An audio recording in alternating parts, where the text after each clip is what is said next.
আত্মা রূপে তুমি বাস করো। তুমি আর তোমার আত্মা এক নয়, আত্মা এবং অনাত্মা আলাদা। তোমার আত্মা কিন্তু বিরিয়ানি খেতে চায় না। তোমার আত্মার শুধু এটুকু প্রয়োজন যে আমার দেহটা নির্বাচন মানে যাতে চলে তার জন্য একটুখানি জিনিসের দরকার। এই বাড়িটাতে আমার একেবারে কোম্পানির রং করতে হবে কি করতে হবে সেটা বাড়ির প্রয়োজন, তোমার নয়। বাড়িটা ভালো রাখার জন্য বাড়ির ওই রংটার প্রয়োজন, তোমার এই রংটার প্রয়োজন নেই। বাড়িটাকে তোমার ততক্ষণই প্রয়োজন যতক্ষণ তোমার দেহে প্রাণ আছে, তুমি এই বাড়িতে রয়েছে। যখন তোমার দেহে প্রাণ থাকবে না, এই বাড়িটার কি ভ্যালু?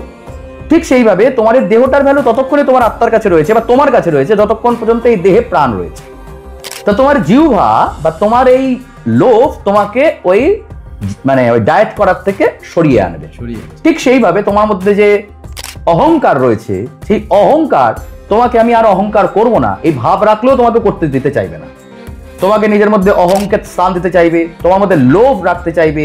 তোমার মনে হয় একটু ভালো জামা কাপড় পরি, সেন্ট বডি স্প্রে মাখি, তোমার সেজে গুজে থাকি। এগুলো কেন? আমার আরো ভালো চাই, আমার আজকে 5 টাকা ইনকাম হচ্ছে, কালকে 50 টাকা চাই।